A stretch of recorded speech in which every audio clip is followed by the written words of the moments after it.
My favorite definition of thought leadership is that you're answering the questions your audience hasn't thought to ask yet. And, that's kind of competes in a way with this idea that everything should be so customer focused. But the fact is, your competitors can also go out and see what 30 questions your customers are asking. What they can't do is reflect the unique perspectives and ways to think about customer challenges that come from the people in your organization. And that is really the potential for differentiation when it comes to content.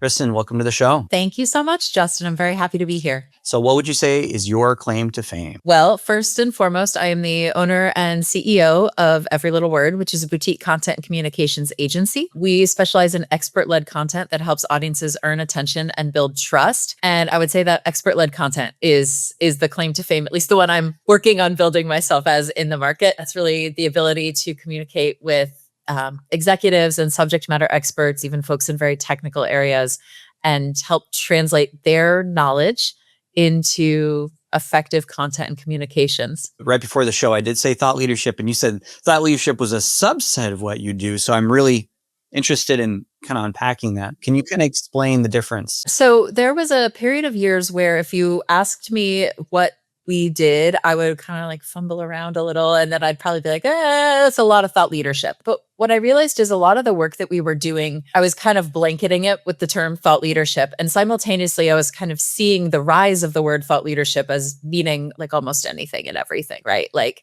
you can hire someone to do just your LinkedIn posts for you, and that's thought leadership. And I thought, I'm someone who cares a lot about language. I care a lot about accuracy and precision in language. And I'm being a little loosey-goosey with what does this term thought leadership mean? So I did my research and I thought a lot about what it means for us as an organization. And for me, thought leadership is when an individual is really sharing ideas, and it's authored content. So it's the bylines that have somebody's name next to them. It's the LinkedIn posts on a personal profile. It's articles that are contributed articles, things like that. And that still covers a lot of the work that we do today. But there's this whole other subset of content that we end up creating that's more traditional kind of marketing or content assets, right? So your ebooks, your white papers, your case studies, content that's coming out on behalf of the brand. And I thought, well, what's interesting is that our process for creating those two sort of segments of content isn't all that different. We go into an organization, we find who the experts are on those particular topics. We have conversations with them and pull that knowledge out of them. And then we use it to create great content. So I thought, okay, we need an umbrella term that covers both thought leadership, which is really elevating a single individual, and then covers this more brand focused content, which is still driven by the expertise inside of an organization. And so that's where expert-led content comes from. It's really this idea that what's happening already inside the organization, the knowledge that's there, is just manifested and reflected outward. And that's really the anchor for marketing and communication strategies. Got it. Yeah, you can have experts within an organization, but they may not necessarily be advancing the ideas that you would consider to be big ideas that a thought leader would have. I really like to say my favorite definition of thought leadership is that you're answering the questions your audience hasn't thought to ask yet. And, that's kind of competes in a way with this idea that everything should be so customer focused. But the fact is, your competitors can also go out and see what 30 questions your customers are asking. What they can't do is reflect the unique perspectives and ways to think about customer challenges that come from the people in your organization. And that is really the differentiator or the potential for differentiation when it comes to content. So tell me about the role of AI. How's that changed or impacted what you do? What kind of pushback you get from clients? So what I'll say is when we're in the right rooms, having the right conversations, it's not a problem. If we are in a room where we're being viewed as a commodity and, I'm getting smarter all the time about sales conversations, so we're not in this position very often anymore, then it, kind of, I'd say a couple of years ago, there were more conversations about, well, maybe you should be charging me less because aren't you doing it faster? But at the end of the day, and I think this is true for most organizations and certainly most service-based businesses and a lot of products too, is that it's not really about the AI. It's about the outcomes and what is that outcome worth? And if you're positioning that outcome as having a certain amount of value, they don't really care how you get to it, right? For us, we actually have a white paper. I'll be happy to share the link with you. We published it a couple months ago on exactly how we use AI in our process. It is a lot of ancillary support, everything from recording the calls and reviewing the transcripts to headline ideation and things like that. Where we found it's not as effective is in the core drafting process. For us, we found that getting the product to where it needed to be would essentially be a rewrite. And so that's not how we use it, but we do use it in other places to optimize for us. Yeah, I want to piggyback off that because you make a really good point. I got some flack in the comments. I created a post a couple weeks ago about how I stopped using AI for my writing. And a lot of people were, first of all, confused that I wasn't using AI at all, which wasn't what I was saying. I was saying for my writing only. But the second thing I got a lot of flack for was, well, just get good.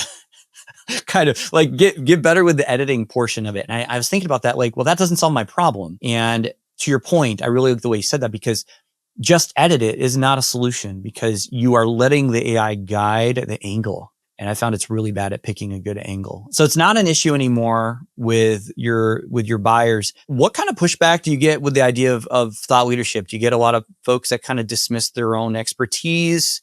What kind of conversations are you having with clients about that? Still kind of related to AI, I think we're seeing this shift or realization that there's going to be and is a lot more slop out there, right? It is easier than ever to create some kind of content. The people who are looking ahead are saying, okay, well, how is my content going to differentiate itself? And a lot of people are realizing that, coming back to the one thing we can kind of trust right now, which is person to person, individual voices, expertise based on real experience and credibility, is that avenue that they're pursuing. So I would say when it comes to the idea of thought leadership, I think people are embracing it. There's also this trend where PR, like more traditional PR, contributed articles, things like that, and a lot of our work supports that kind of, media placement, is ranking highly in AI searches, right? So it's kind of all of a sudden it feels like there's been this shift to say, oh, quality perspectives are back in fashion. That's what I'm seeing when it comes to individual thought leaders. I would say that yes, there is this is a place where we see that the professional very much is personal. And a lot of what can hold up building a thought leadership platform for somebody is some of the very personal concerns and fears. We like to pretend in business that we make only logical decisions, and it's just very much not true. So that fear of being more visible means more potential for critique and more feedback on how you're being received, right? You're now opening yourself up to opportunities, but also to pushback that you might not be comfortable with. So I think those pieces. And then I would say one other challenge that organizations maybe aren't even aware of is that they want to get all their ducks in a row and then start. But the fact is, bringing in folks like us, we're the ones who could help you get your ducks in a row because we know what that looks like. And so I think this idea of it being something that is important but not urgent, it can always be pushed off a quarter. It can always be pushed off to 2026, for example.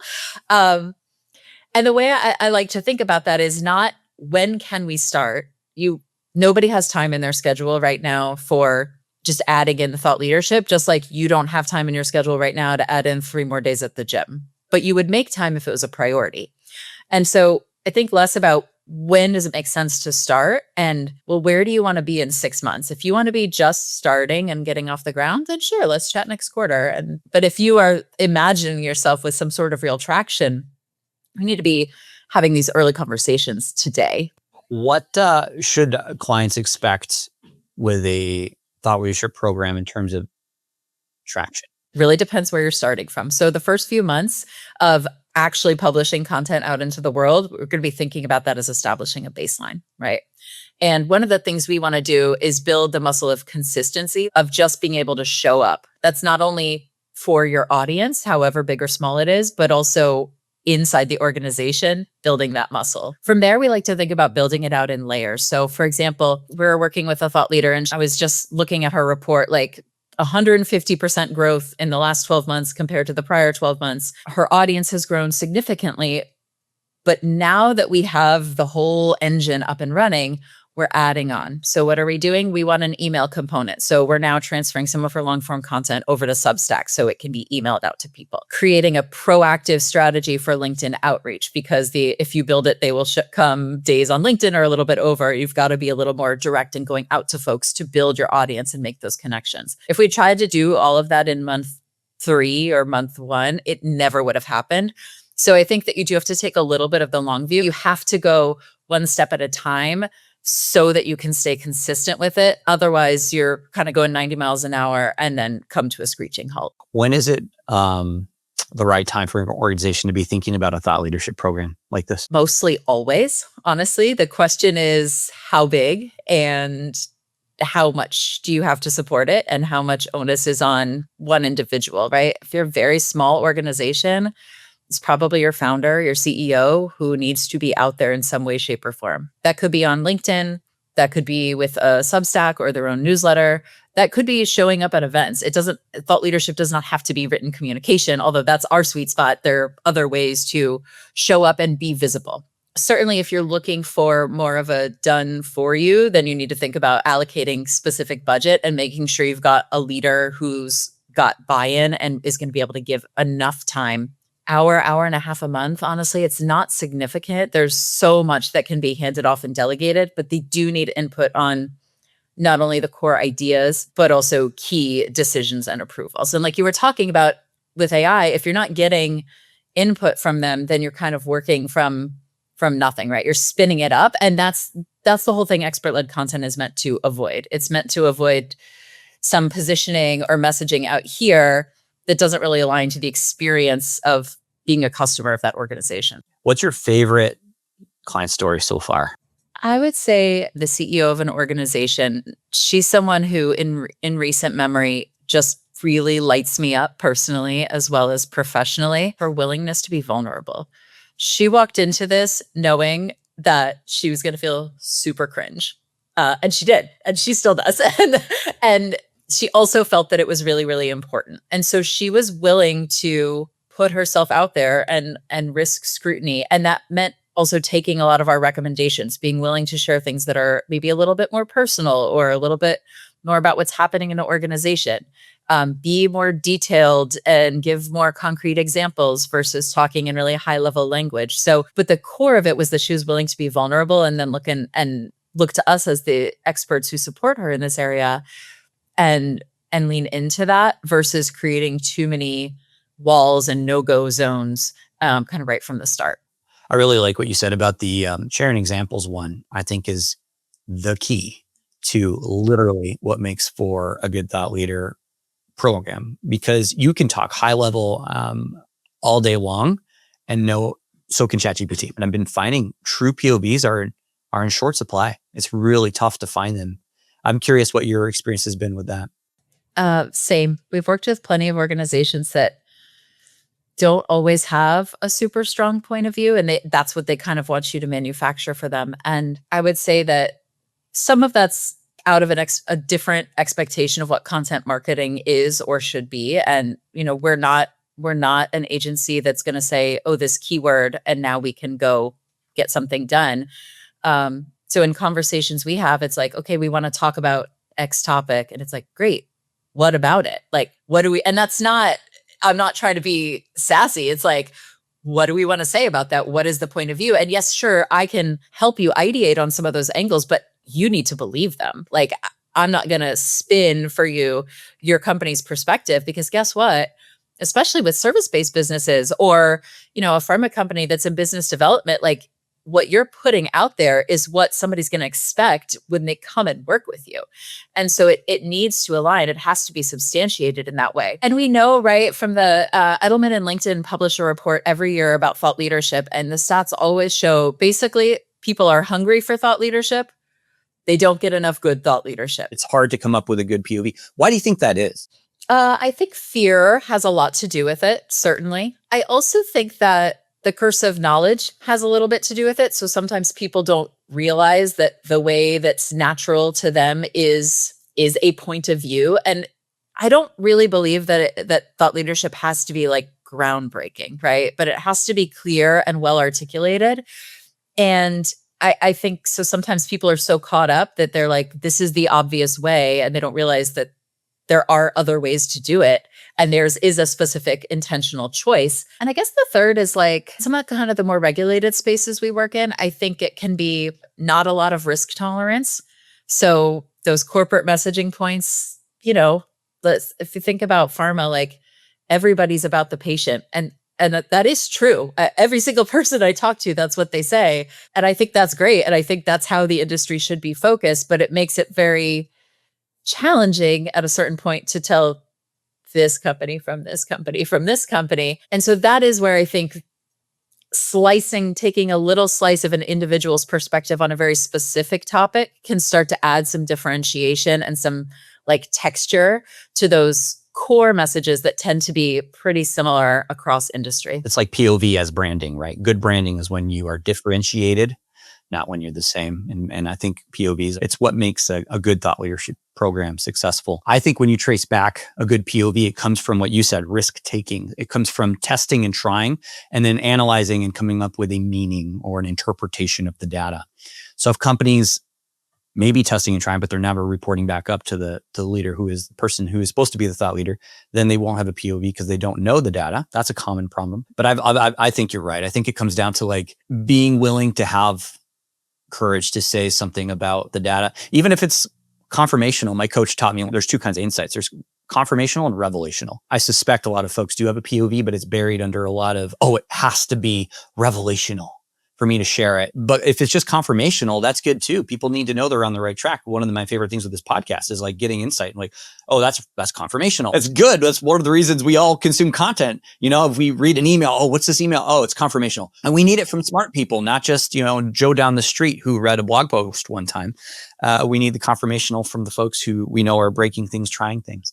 I think too about like, I've probably got on my shelf, right? Like a row of like self-help books, right? And the point is there's probably 20 books that espouse pretty similar ideas, but they resonate with me more or less because of who that person is, how they write, how they explain concepts. And so it's not that you have to have the idea nobody's ever had before. Wow, what an insane amount of pressure to put on yourself. But are you brave enough to articulate that idea in a way that is true to you and drawn from your own experiences and your own perspective in your own voice? And that's what's going to make it resonate, not with everybody, right? But with some people. Kristen, thank you for being here. I really enjoyed this conversation. I could keep talking about this because this is what I think about literally every day. I did a content marketing podcast. And so we're talking, I'm like, man, how do I get more thought leader content marketers? And the content marketing is part of what we do. It's part of what you do. How do we do that more? So anyways, you got me excited for this conversation. Where can we learn more about you? Sure. You can find me on LinkedIn, Kristen Sweeney, Kristen E-N Sweeney E-Y. And you can check me out on Substack as well. And our website is everylittleword.co. Beautiful. Well, thank you for being here, Kristen. Thank you, Justin. Appreciate it.